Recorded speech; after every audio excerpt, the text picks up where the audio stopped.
What signs make you doubt the sincerity of the people around you? Today, we're going to dive deep into the mysterious waters of human nature. We're going to talk about a topic that affects all of us at some point in our lives: how to identify envious and fake people. In this episode, we'll explore 13 ways to recognize envy and deceit in others from the Stoics that will help you decode the subtle signs of envy and deceit, allowing you to navigate your relationships with wisdom and authenticity. Envy and falsehood are like poisons that infiltrate our relationships, undermining trust and sowing discord. They are those little voices in our minds that lead us to doubt others and build walls that isolate us. Have you ever felt uncomfortable when faced with excessive praise? That tingle of distrust when someone's words sound too perfect to be true, right? Or maybe you've noticed that disconnect between a person's smile and their gaze, as if they are hiding something behind that friendly facade. Those little signals our instincts send us, warning us that something doesn't quite fit. We've all experienced that twinge of intuition that alerts us that something isn't right, whether it's that feeling that the compliments we receive are too forced, or that look that doesn't connect with our soul. It is as if our inner self were warning us that there is more than what we see with the naked eye, inviting us to delve deeper and discover the truth behind appearances.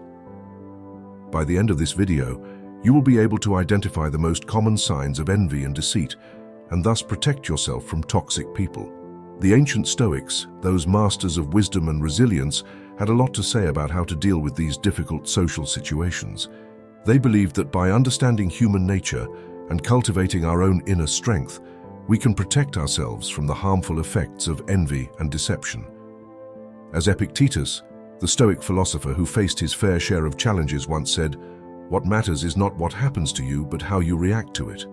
So let us equip ourselves with the Stoic tools not only to recognize envy and falsehood, but also to overcome them by fostering genuine connections. Let us embark on this journey of self-discovery and Stoic empowerment. Let us begin to unravel the hidden meanings behind those backhanded compliments that leave you more hurt than praised. Lesson 1. The backhanded compliment. Have you ever felt uncomfortable in a conversation because someone's praise seemed like a sign they were downplaying your accomplishments? This kind of flattery, so backhanded, is like a double-edged sword.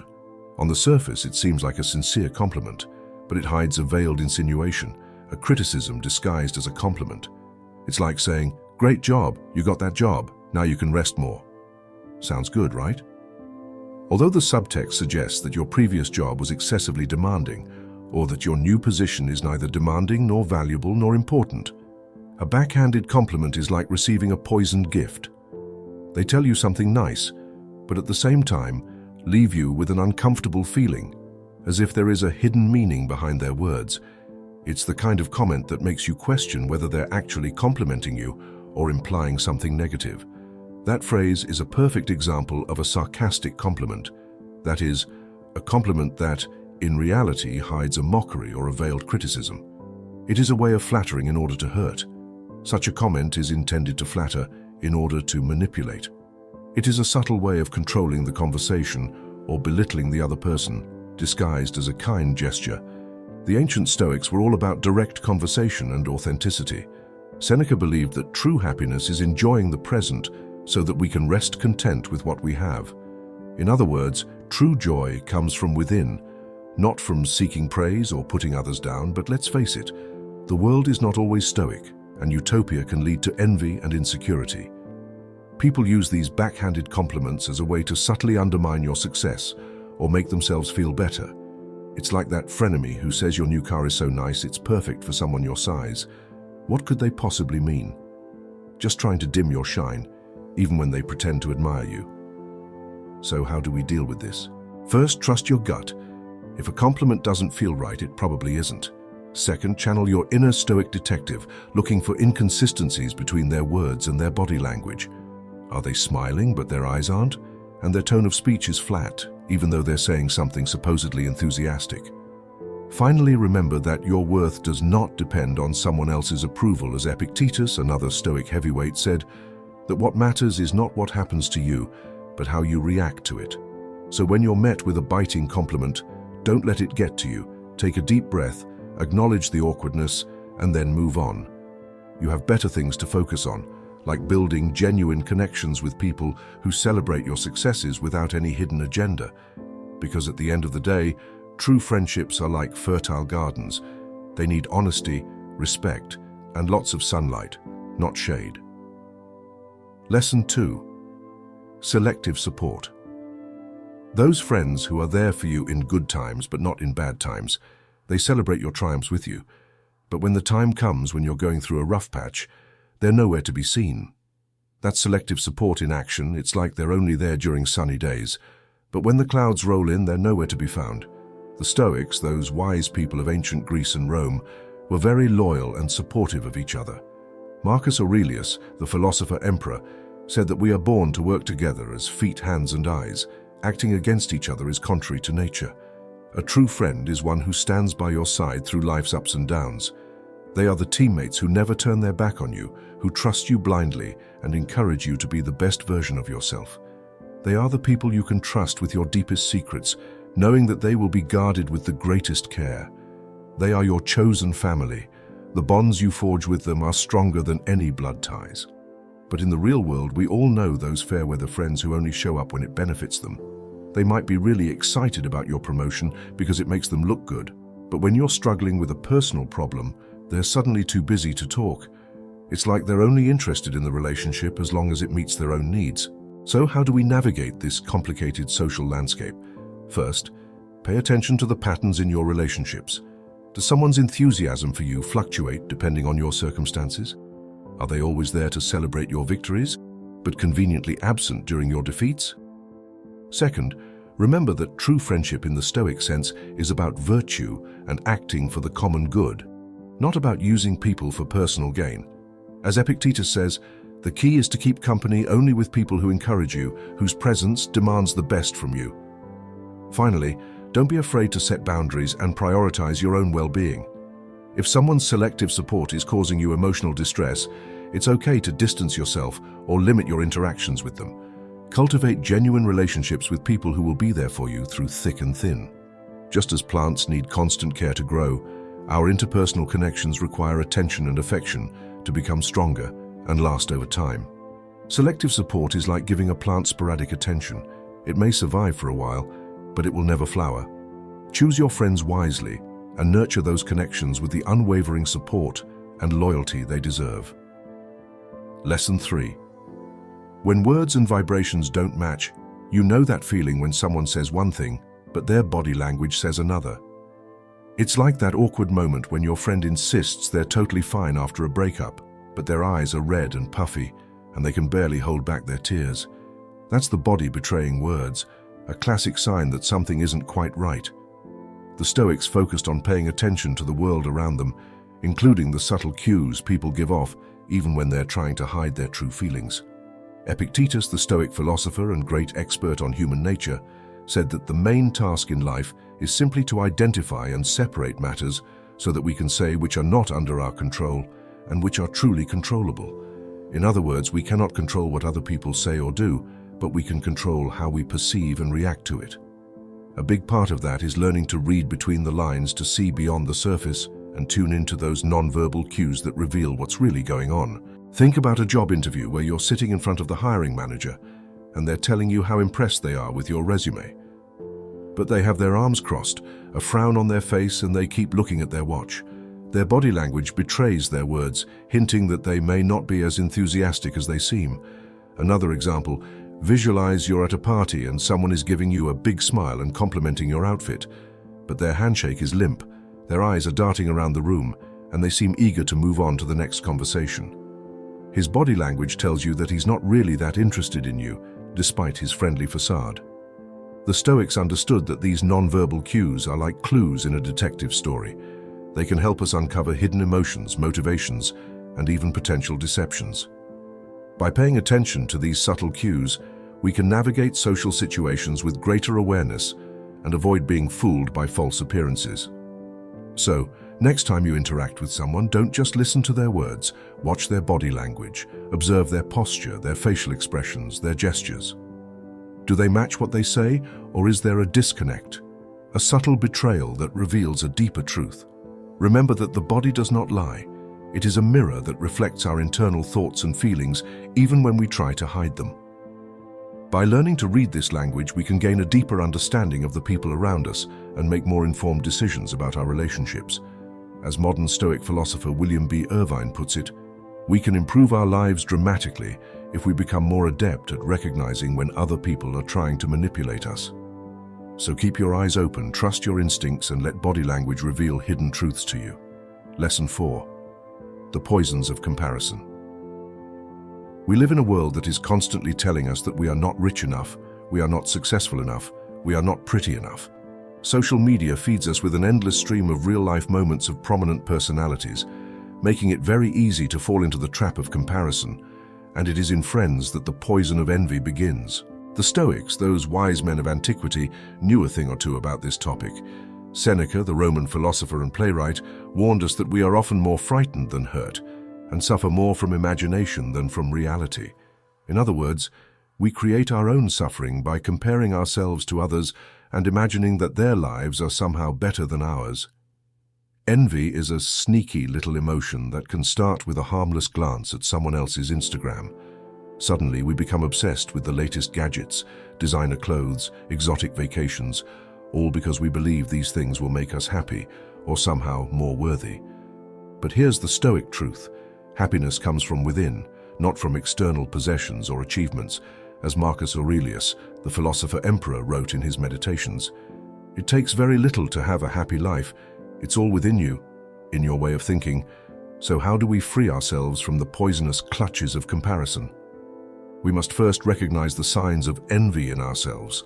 Do we feel a pang of resentment when we see someone else succeed? Do we find ourselves constantly measuring our own worth against them?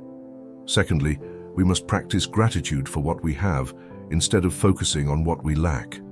Let's appreciate the good things in our lives, our health, our loved ones, our unique talents and experiences, finally shifting our focus from external validation to internal growth. Let us strive to become the best versions of ourselves, not by imitating others, but by cultivating our own virtues and pursuing our own passions. Remember that the only person you should compete with is yourself. As the modern Stoic philosopher Massimo Pigliucci says, the goal is not to be better than anyone else, but to be better than you used to be. So let's ditch the comparison game and embrace our own unique journeys. Let's celebrate our own successes and those of others without falling into the trap of envy, because true happiness and satisfaction come from living a life of purpose and integrity, not from trying to maintain an impossible standard. As the Stoics would say, let's focus on what we can control. Let's control our own thoughts, actions, and attitudes, and let go of the rest, because in the end, the only comparison that really matters is the one between who we are today and who we strive to become tomorrow. Lesson 5. The seeds of discord. Drama kings, gossip mongers, people who thrive on drama. They're always whispering secrets that cause trouble and pit people against each other. It's exhausting, isn't it? That's the classic bittersweet of discord, someone who plants seeds of negativity and watches them grow into a full-blown conflict. The Stoics, those ancient philosophers, had a lot to say about this kind of behavior. Epictetus once said that the main task in life is simply to identify and separate matters so that I know clearly which are the external aspects that are not under my control and which are the choices that I actually control. In other words, we can't control what other people say or do, but we can control how we react to it. And when it comes to dealing with drama kings and gossip mongers, the Stoic approach encourages us to maintain inner peace and not get caught up in their negativity. Think about that co-worker who is always spreading rumors about everyone in the office and might try to get you to join in by sharing juicy tidbits about their colleagues' personal lives or complaining about their work performance. But the Stoic response would be to politely refuse to change the subject or simply walk away. Maybe you have a friend who constantly creates drama in your social circle, might pit people against each other, exaggerate conflicts, or even make up stories to keep things interesting. The Stoic approach would be to set boundaries, limit your interactions with them, and focus on building relationships with people who bring positivity and harmony to your life. The Stoics understood that negativity is contagious. If we surround ourselves with people who thrive on drama and conflict, we're likely to get caught up in their toxic energy. But if we choose to cultivate relationships with people who value honesty, integrity, and mutual respect, we create a social environment that supports our own well-being and fosters genuine connection. So the next time you encounter a king of discord, remember the Stoic wisdom. Focus on what you can control, your own thoughts, actions, and reactions. Don't let their negativity drag you down or tempt you to participate in their drama. Instead, choose to rise above it. Maintain your inner peace and surround yourself with people who inspire you to be your best self. As modern Stoic philosopher Ryan Holiday said, the person you spend the most time with is yourself, so make sure you are in good company. Choose your friends wisely, cultivate positive relationships, and let the seeds of discord fall on wasteland. Lesson 6. The Siren Song of Flattery. Compliments can be intoxicating, but when they come so often and so overly sweet, they can turn bitter. Just as siren songs lured sailors to their doom, excessive praise can lead to moral shipwreck. Like the irresistible melodies of sirens, flattery can lull our reason and cloud our judgment, leading to an inflated ego and a false sense of superiority. The Stoics warn us that, like Ulysses, we must tie ourselves to the mast of virtue to resist the temptation of excessive praise and remain steadfast on our path to wisdom. And yes, it feels great to be praised and admired, but the Stoics warn us to be careful with excessive flattery. It can be a tool of manipulation, a way to gain your trust or exploit your kindness. The Stoics viewed excessive flattery as an obstacle to virtue and happiness.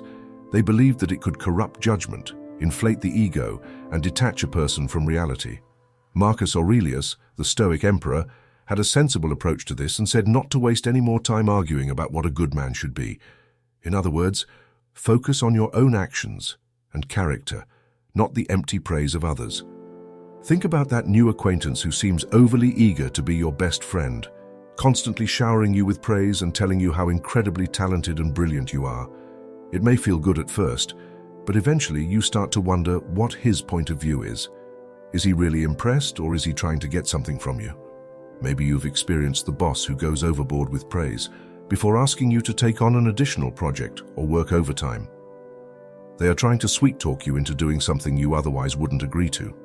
Stoics believe that true praise is specific and sincere, focusing on your actions and character, not empty flattery or exaggerated praise. As Epictetus said, if someone praises you for something you lack, consider it an insult. So how do we navigate the treacherous waters of flattery? Trust your gut first. If someone's praise feels excessive or insincere, it probably is. Second, pay attention to his actions. Does he keep his promises? Does he act truthfully? Does he treat you with respect, even when you are not around? Finally, remember that your worth comes from within, not from the opinions of others. As modern Stoic philosopher William B. Irvine puts it, the more we seek the respect of others, the less respect we have for ourselves. So the next time someone starts over-flattering you, take a step back and ask yourself what their motivation is. Are they trying to manipulate me, or are they really grateful? By staying grounded in Stoic principles and trusting your instincts, you can avoid the siren song of flattery and build relationships based on authenticity and mutual respect. Remember that true friends and colleagues will appreciate you for who you are, not the inflated image they are trying to create. So keep your head on straight, stay true to yourself, and don't let the sweet words of sycophants lead you astray. Lesson 7. Dimming your light. Have you ever felt like someone was trying to dim your shine? You know you're excited about something you've accomplished, but instead of a genuine celebration, you get a lukewarm response or a backhanded compliment that leaves you feeling deflated. That's dimming your light, a tactic often used by envious people to downplay your accomplishments and make themselves feel better. The Stoics, those wise philosophers of antiquity, recommend recognizing and accepting your own worth. Epictetus, the Stoic philosopher who overcame immense challenges in his own life, said that the greatest danger for most of us is not that we aim too high and miss it, but that we aim too low and hit it. In other words, don't let anyone dim your light or convince you to settle for less than you deserve. Envy can be a powerful and destructive force that can lead people to downplay your accomplishments, attribute your success to luck, or even try to sabotage your efforts. They might say things like, "You got that promotion because you were lucky, because you were in the right place at the right time, because the competition wasn't as tough this year." The Stoics, however, teach us to find validation from within, not from external sources. As Marcus Aurelius wrote in his Meditations, The opinion of 10,000 men is worthless if none of them knows anything about the subject. So don't let naysayers and energy vampires steal your joy or make you doubt your abilities. How can we protect ourselves from those who try to dim our light? Recognize the signs first. Pay attention to how people react to your successes. Do they offer genuine praise and support? Do they try to minimize your achievements or attribute them to external factors? Second, remember that your worth is not determined by the opinions of others. You know how hard you've worked, you know the sacrifices you've made, and the challenges you've overcome. Negativity diminishes the pride you feel in your accomplishments. Finally, surround yourself with people who encourage you and celebrate your successes. True friends and mentors will shine their own light on you and encourage you to reach your full potential. As modern Stoic philosopher Ryan Holiday says, you are the average of the 5 people you spend the most time with, so choose your company wisely and make sure they add light to your light. Remember that your light is precious. It represents your unique talents, your passions, and your contributions to the world. Don't let anyone dim it. Keep shining brightly, and let your light inspire others to do the same. Lesson 8. Broken promises. We've all been there. That friend who is always unstable, cancelling plans at the last minute with some lame excuse, or that co-worker who promises to help you with a project, but then conveniently forgets when the deadline approaches. It's frustrating, it's disappointing, and it can make you feel like you're building relationships on quicksand. Marcus Aurelius, the philosopher-emperor, famously wrote, "All future lies in uncertainty." Living in the moment doesn't mean you shouldn't make plans or have goals, but it does remind us to focus on the present moment and the actions we can take. Stoics believe that true friendship is based on virtue and acting for the common good. It's about being there for each other through thick and thin and keeping our word even when it's inconvenient. But let's be realistic. Not everyone lives up to the Stoic ideal we have of finding people who make promises and keep them. Don't hang around those who offer excuses instead of solutions and whose words simply don't match their actions. It's like trying to build a castle on quicksand. It may look impressive for a moment, but it will surely crumble sooner or later. So how do we navigate this tricky terrain of trust and reliability? First, pay attention to patterns. Is someone consistently unstable or unreliable? Do they make promises they don't keep? If so, it could be a sign that he is not prioritizing or respecting your relationship or your time. Second, remember that actions speak louder than words. Don't just listen to what others say, watch what they do. Do their actions align with their promises? Are they constantly there for you, or do they only show up when it suits them? Finally, don't be afraid to set boundaries and protect your own well-being. If someone's unreliability is causing you stress or anxiety, it's okay to distance yourself or limit your interactions with them. As Epictetus said, the key is to seek the company of only those who uplift you, whose presence demands the best from you. Surround yourself with people who value honesty, integrity, and keep going. These are the people who will build you up and not let you down. They are the solid foundation on which you can build lasting and meaningful relationships. Trust is a delicate treasure, the fruit of patient cultivation. Like a porcelain vase, it is carefully shaped over time.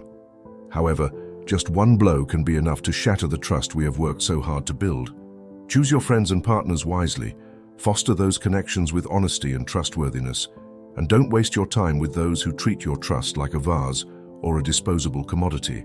As Modern Stoic Philosophy by Massimo Pigliucci says, the best revenge is not to be like your enemy. So let us overcome instability and broken promises and strive to be the kind of people we want to attract into our lives, people who are trustworthy and faithful to his word. Lesson 9. The needy heart. We all crave connection and belonging. It is human nature to want and be wanted, appreciated and accepted. But when that desire for validation becomes everything, consuming it can lead us down a slippery slope of people pandering to insecurity and even manipulation. The Stoics had a lot to say about this. Master Epictetus warned us that if you want to improve, be content to be considered foolish and stupid. In other words, don't let your need for external validation dictate your actions or compromise your values. Think of that friend who is always seeking approval, constantly seeking praise, and constantly changing their opinions to fit in with the crowd. He may say he agrees with you even when he doesn't, just to avoid conflict or reactions. Or maybe you've encountered the social media addict who's obsessed with likes and comments. Their self-esteem rises and falls with every notification. The Stoics believed that true happiness and fulfillment come from within, not from fleeting approval from others. As Marcus Aurelius wrote in his Meditations, "You have power over your mind, not over external events." So how can we break free from the validation trap and cultivate a healthy sense of self-worth?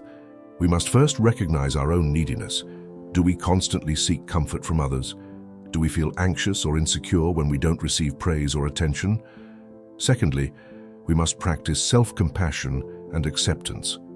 Instead of judging ourselves harshly for our imperfections, let us embrace our flaws and celebrate our strengths. As modern Stoic philosopher Kristin Neff puts it about self-compassion, we give ourselves the same kindness and care that we would give a good friend. Finally, let's focus on developing our inner strength and resilience. Let's develop our own values, pursue our own passions, and make choices that align with our authentic selves. As Seneca said, "Poor is not the man who has very little, but the man who yearns for more."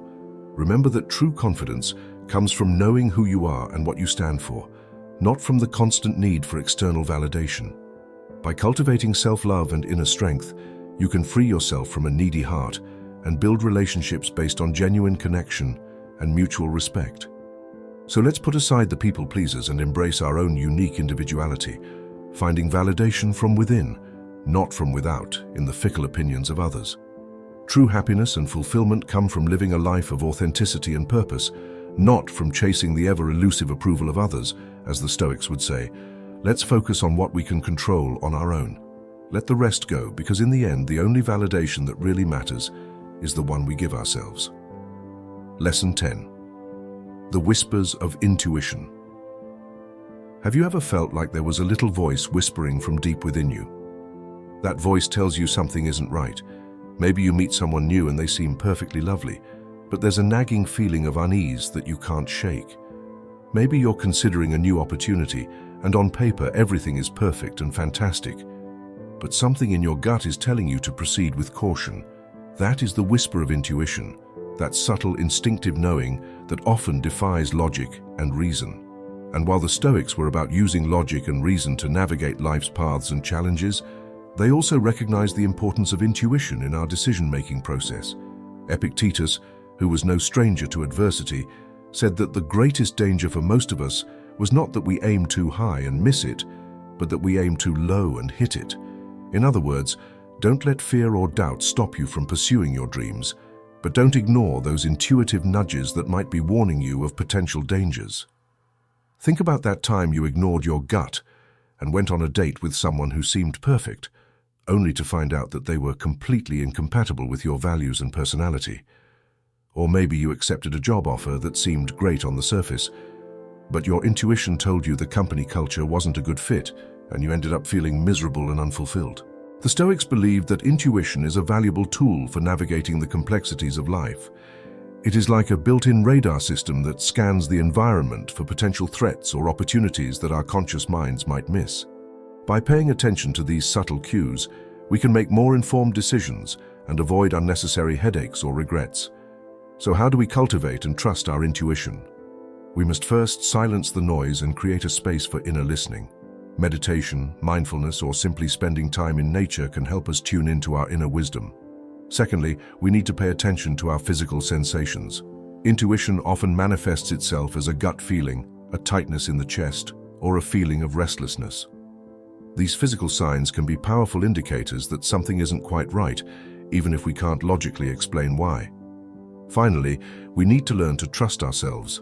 As philosopher Massimo Pigliucci puts it, the more you practice listening to your intuition, the better you will be able to distinguish between genuine signals and mere noise. Remember that intuition isn't about being psychic or predicting the future.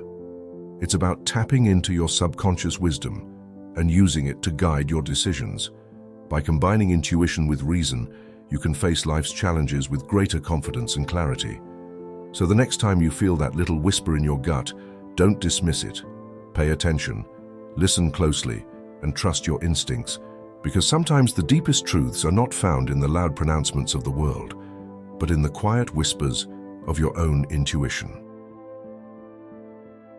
Lesson 11. Sharing wisdom. the Stoic art of choosing your confidants. We all have those moments when we are filled with emotion or struggling with a heavy heart and just need to talk to someone who shares our joys and sorrows. It's a natural human desire, a way to connect, find support, and gain perspective. But the Stoics, those wise philosophers of antiquity, remind us that not everyone deserves access to our inner world. Seneca warned that we are often more frightened than hurt and suffer more from imagination than from reality. This wisdom applies to the realm of sharing our thoughts and vulnerabilities. Sometimes the fear of judgment or betrayal can be more painful than you imagine. Confiding in a friend about a personal struggle only to find out later that they've been gossiping about your situation, exaggerating details, or even using your vulnerability against you is a painful betrayal that can leave you feeling bad. The Stoics believed that true friendships are based on trust, respect, and mutual understanding. They understood that sharing wisdom is an art that requires discernment and careful consideration of who we choose to trust. As Epictetus said, the key is to keep company only with people who encourage you and whose presence demands the best from you.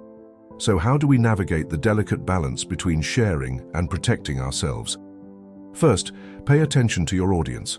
Consider the person's past, whether their behavior has demonstrated trustworthiness and empathy, or whether there is a history of gossip or betrayal. Stoic reasoning allows you to weigh the potential risks and benefits of sharing sensitive information. Second, remember that you are in control of what you share and how.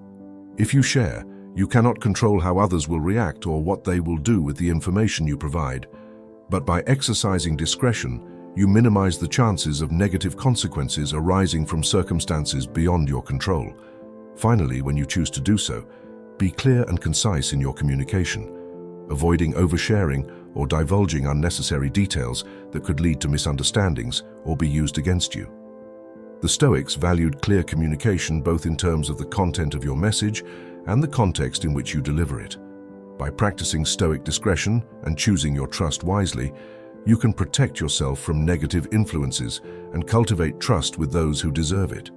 Remember that genuine connections are built on a foundation of honesty and shared vulnerability.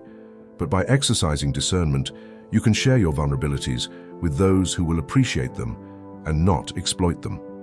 By doing so, you can build stronger, more meaningful relationships based on true support and mutual respect. Lesson 12. Limits. The Stoic art of saying no and not feeling bad about it. We all know that person who just sucks the life out of you, right?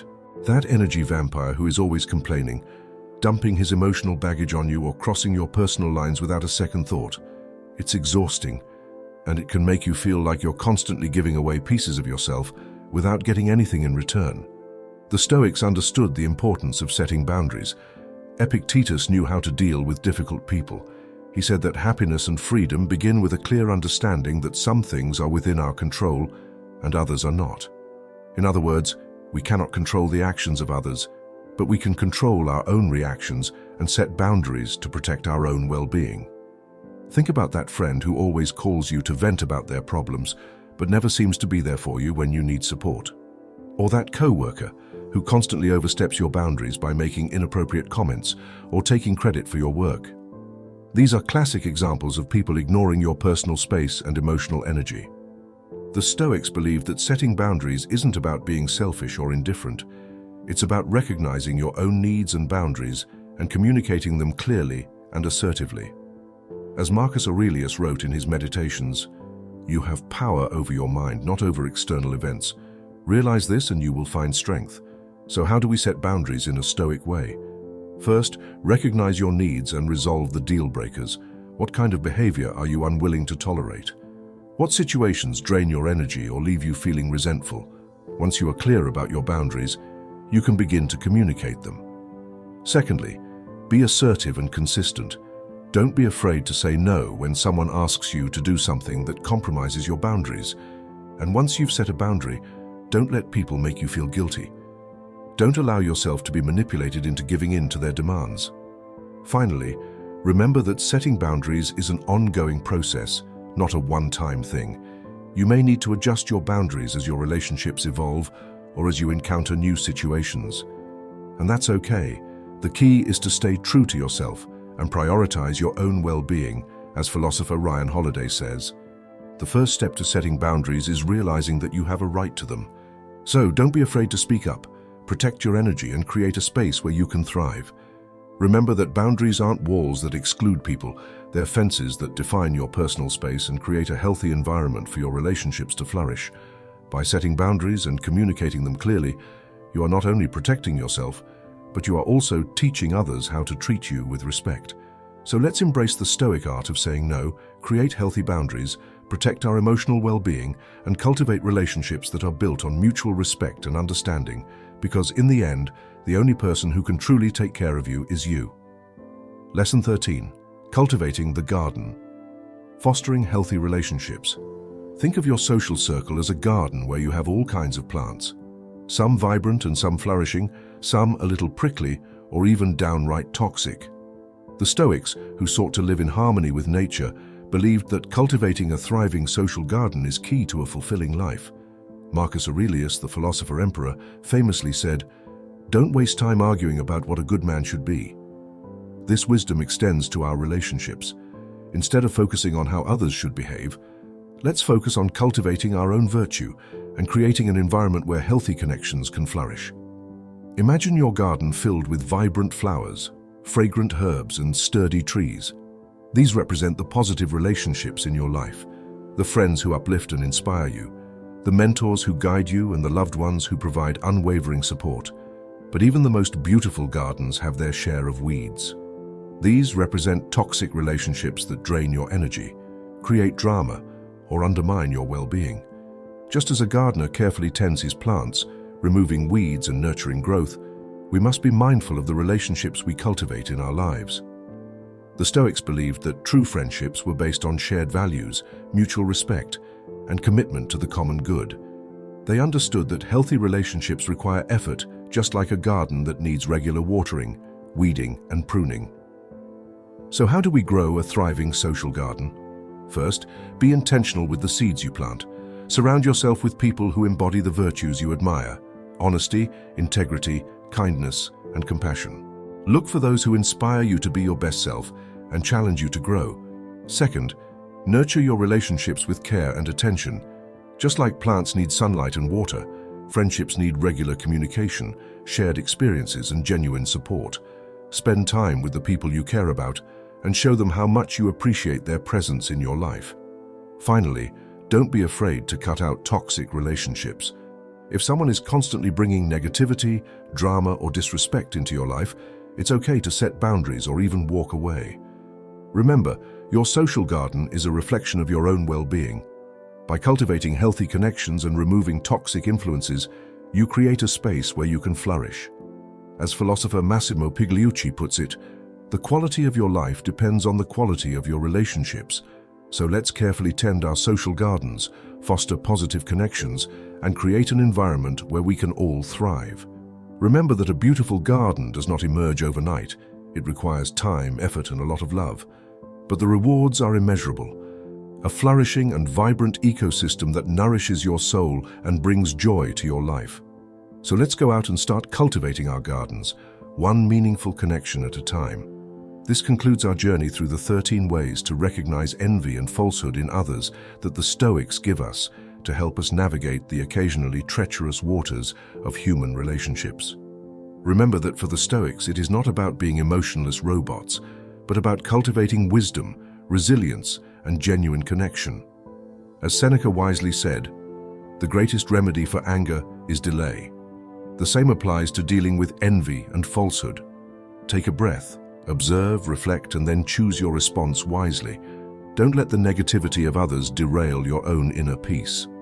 The Stoic garden isn't about creating a perfect, weed-free utopia. It's about nurturing your own growth.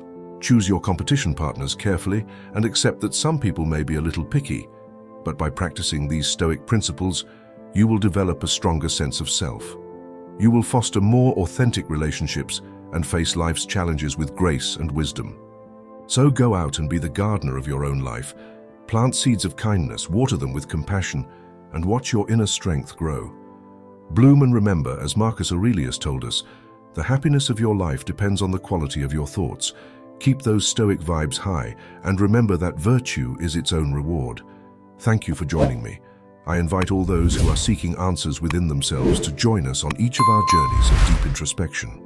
Together, we will continue to discover the most hidden layers of our psyche, explore the most mysterious corners of human nature, and grow on the path of Stoic wisdom.